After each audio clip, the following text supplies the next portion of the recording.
샬롬 류선생의 구속사 천국열차 유도스 목사님의 신구약 성경 파노라마를 낭독하는 시간입니다. 지금은 구약 성경의 마지막 책 마지막 장 말라기 파노라마 4장입니다. 의로운 해가 떠올라서 치료하는 광선을 발하리라. 요절은 2절. 내 이름을 경외하는 너희에게는 의로운 해가 떠올라서 치료하는 광선을 발하리니 너희가 나가서 외양간에서 나온 송아지같이 뛰리라. 마지막 장의 중심점은 의로운 해가 떠올라서 치료하는 광선을 발하리라는 데 있습니다. 이는 구약시대가 날이 밝기 전의 어둠의 시간이요 치료받지 못한 고통을 당하던 시대임을 나타냅니다. 4장을 해석하는 열쇠는 그들과 1절 3절 너희 2절 3절 3절 4절 5절 교만한 자와 1절 내 이름을 경외하는 자의 2절 대조점을 파악하는 일입니다. 도표를 보시면 의로운 해가 떠올라서 치료하는 광선을 발하리라는 말씀을 중심으로 1. 불모 불같은 날이 이르리니 2. 교만한 자와 악행하는 자들은 다 초계 같을 것이라 합니다. 그러나 내 이름을 경외하는 너희에게는 의로운 해가 떠올라서 치료하는 광선을 발하리니 외양간에서 나온 송아지같이 뛰리라 하시면서 3. 너희가 악한 그들을 밟을 것이라 하십니다. 4. 너희는 모세에게 명한 율례와 법도를 지키라 하시면서 여호와의 크고 두려운 날이 이르기 전에 5. 선지 엘리야를 너희에게 보내리니 6. 자녀들의 마음을 아비에게 돌이키게 하리라. 7.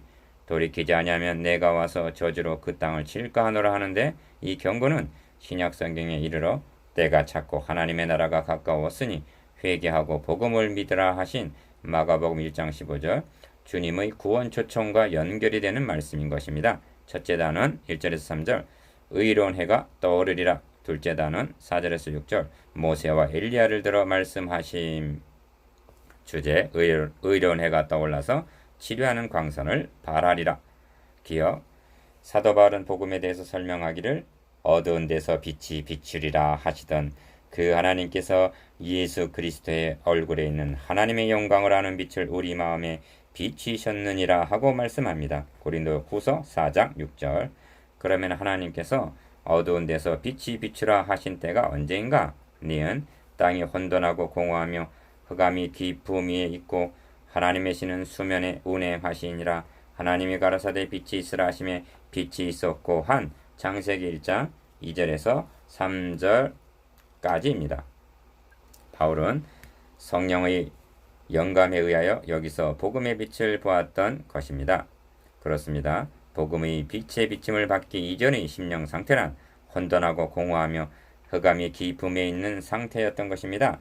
바울이 복음을 빛으로 깨닫게 된 것은 실제로 해보다 더 밝은 빛의 사도행전 26장 13절 비침을 받는 남다른 경험을 했기 때문일 것입니다. 디귿 중요한 점은 그 빛을 눈으로 보았느냐에 있는 것이 아니라 그리스도의 영광의 복음의 광채에 고린도후서 4장 4절 비침을 받지 않고는 거듭날 수 있는 사람은 한 사람도 없으며 그리스도인이 될 수 있는 자는 아무도 없다는 점입니다. 그렇다면 의로운 해가 무엇에 대한 상징인가는 분명해진다 하겠습니다.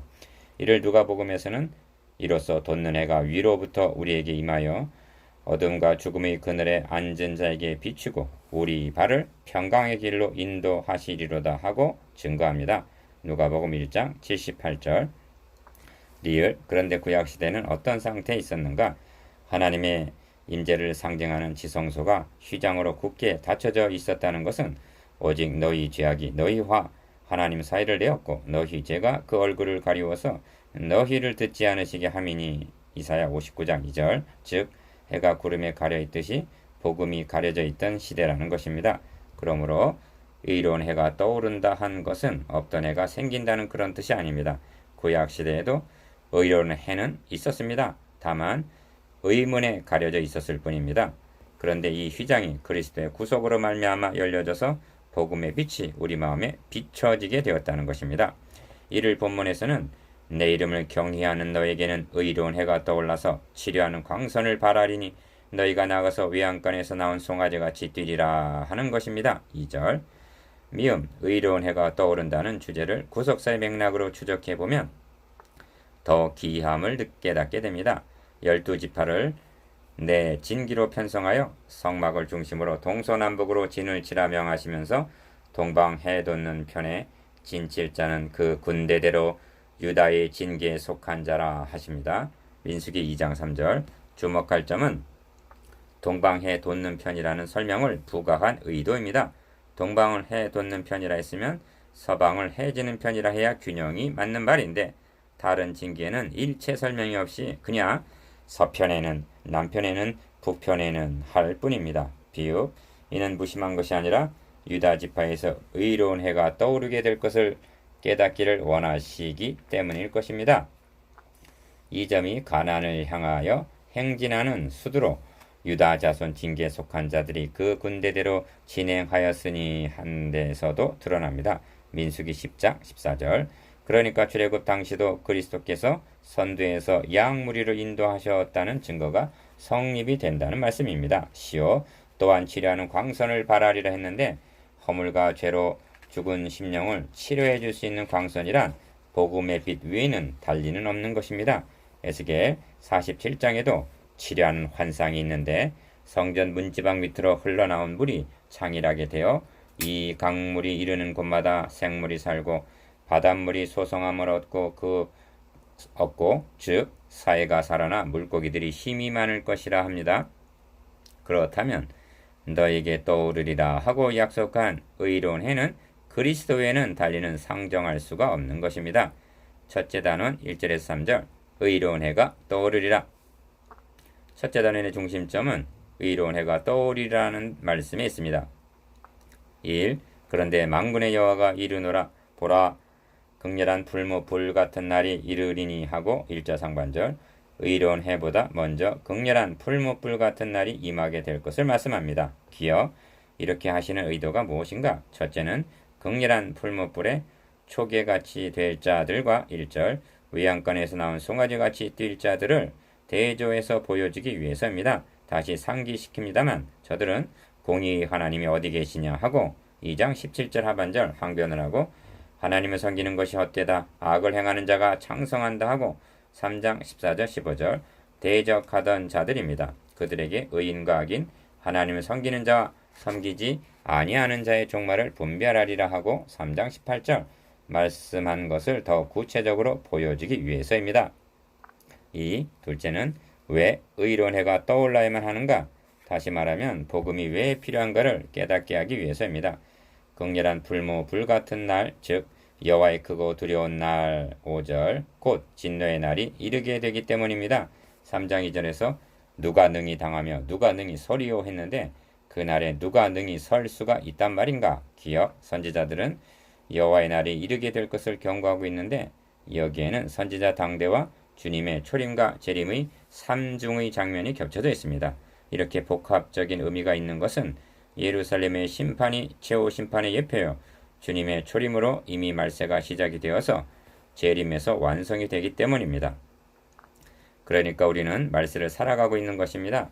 그러므로 오직 오늘이라 일컫는 동안에 매일 피차 권면하여 너희 중에 누구든지 죄의 유혹으로 강팍해 됨을 면하라. 히브리서 3장 13절 라고 한 매일매일이 여호와의 날이라는 각성으로 종말적인 삶을 살아가야 하는 것입니다. 3.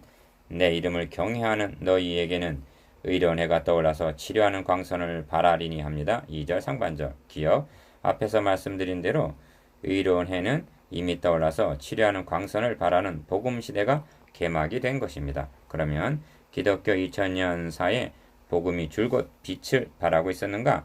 오늘 우리 시대는 복음의 빛이 찬란하게 빛나고 있느냐 하는 물음이 제기됩니다. 여기에 심각한 문제가 대두됩니다. 사도 바울은 만일 우리 복음이 가리웠으면 망하는 자들에게 가리운 것이라 하고 고린도후서 4장 3절 복음의 빛을 가리는 자들이 있다고 말씀하기 때문입니다. 그들이 누군가? 니은 그러나 저희 마음이 완고하여 오늘까지라도 구약을 읽을 때 그 수건이 오히려 벗어지지 아니하고 있다는 것입니다. 고린도후서 3장 14절. 이는 모세가 얼굴의 광채를 수건으로 가렸던 일에서 유추해낸 말씀입니다. 바울 당시에 복음을 가리려 한 자들은 교회 밖에 있는 자들이 아니라 교회 내에서 복음을 변질시키려던 율법주의자들 곧 할례당들이었습니다. 바울은 오늘까지라도 했는데 그러면 2000년이 지난 오늘날은 복음의 빛을 가리려는 자는 없단 말인가?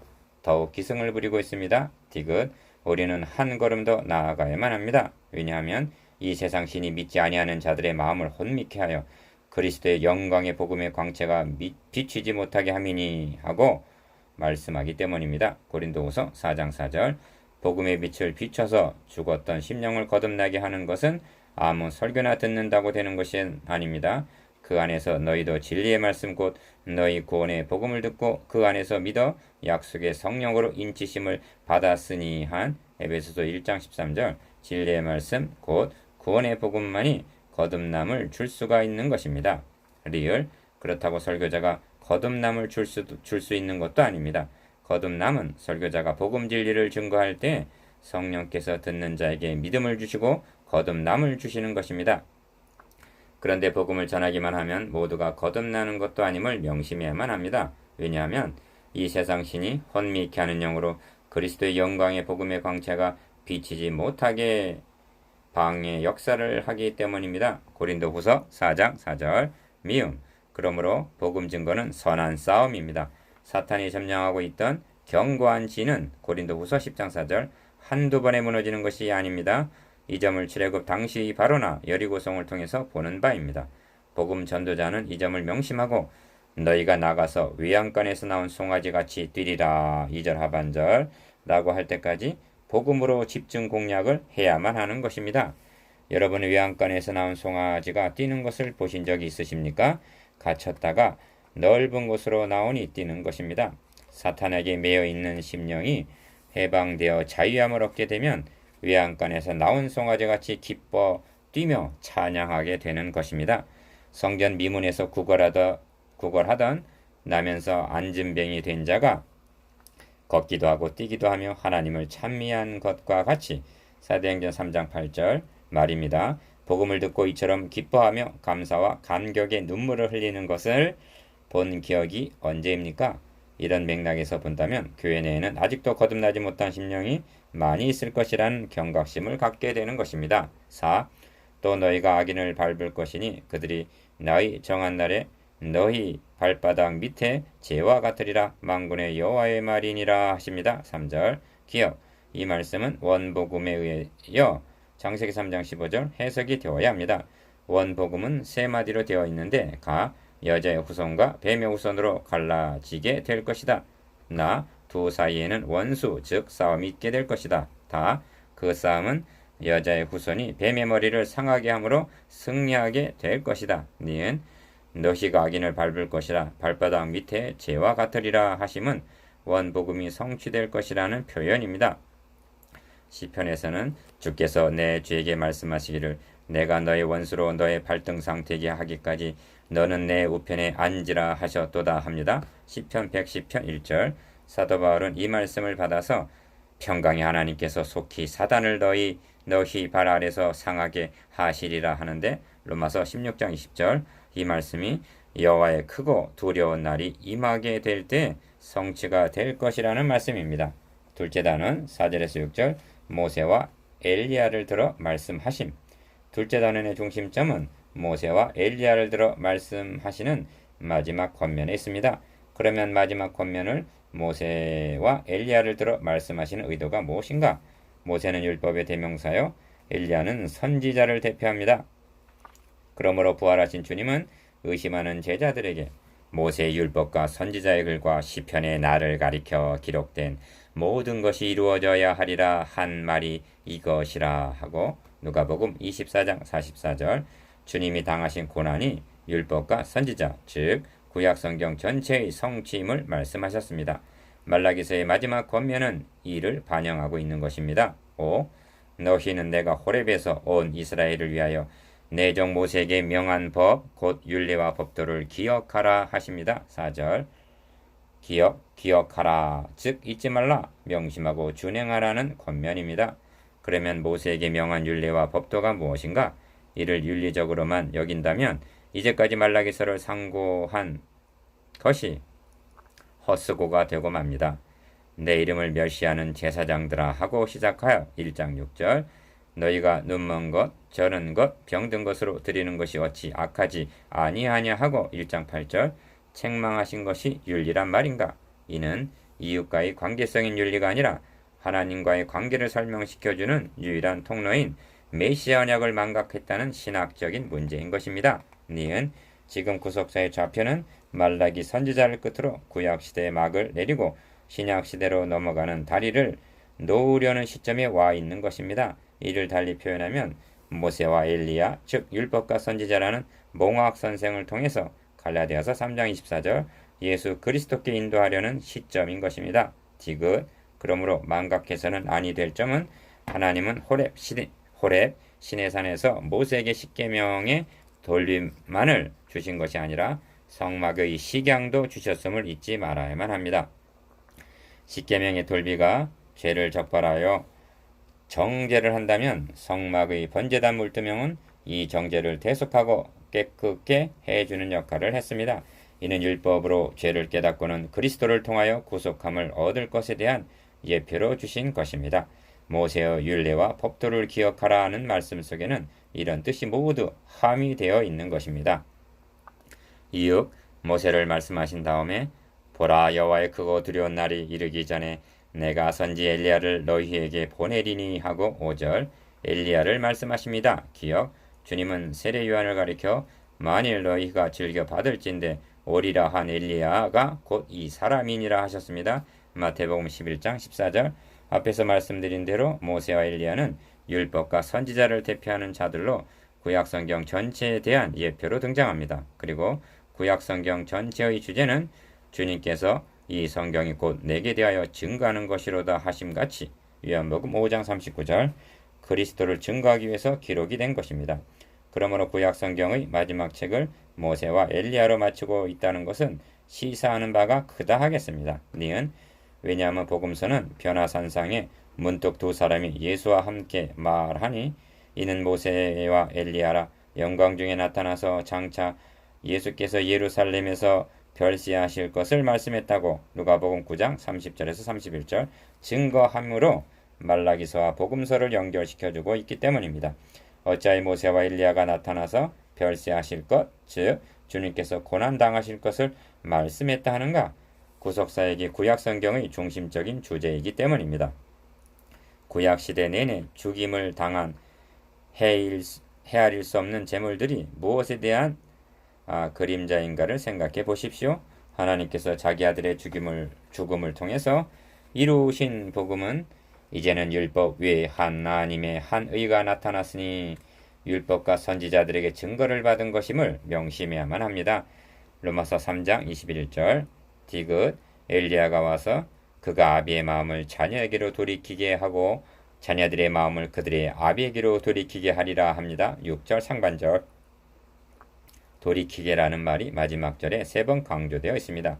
누가복음에 의하면 천사가 세례 요한의 탄생을 예고하면서 저가 또 엘리야의 심령과 능력으로 주 앞에 앞서가서 아비의 마음을 자식에게 거스리는 자를 의의 슬기에 돌아오게 하고 주를 위하여 세운 백성을 예비하리라 하고 누가복음 1장 17절 전해주는 것을 보게 됩니다. 모세에게 명한 율례와 법도 그리고 엘리야로 대표되는 선지자들로 하신 말씀을 한마디로 요약을 한다면 하나님께로 돌아오라는 말씀인 것입니다. 7. 그러므로 말라기서 즉 구약성경의 마지막 촉구는 돌이키지 아니하면 두렵건대 내가 와서 저주로 그 땅을 칠까 하노라 6절 하반절 라고 하시는 경고로 마치고 있습니다. 기어 내가 와서 하신 6절 중반절 말씀을 주님의 초림이냐 재림이냐 고심할 필요가 없습니다. 왜냐하면 내가 심판하러 이 세상에 왔으니 하고 요한복음 9장 39절 초림으로 심판은 이미 시작이 되어서 재림으로 마칠 것이기 때문입니다. 그리고 돌이키지 않는 자는 누구든지 저주 즉 심판을 받게 될 것이기 때문입니다. 그러므로 돌아오라는 말라기서의 마지막 말씀은 요한이 잡힌 후 예수께서 갈릴리에 오셔서 하나님의 복음을 전파하여 가라사대 때가 찼고 하나님의 나라가 가까웠으니 회개하고 돌아와서 회개하고 복음을 믿으라 한 마가복음 1장 14절 15절 말씀과 연결이 되는 복음 초청인 것입니다.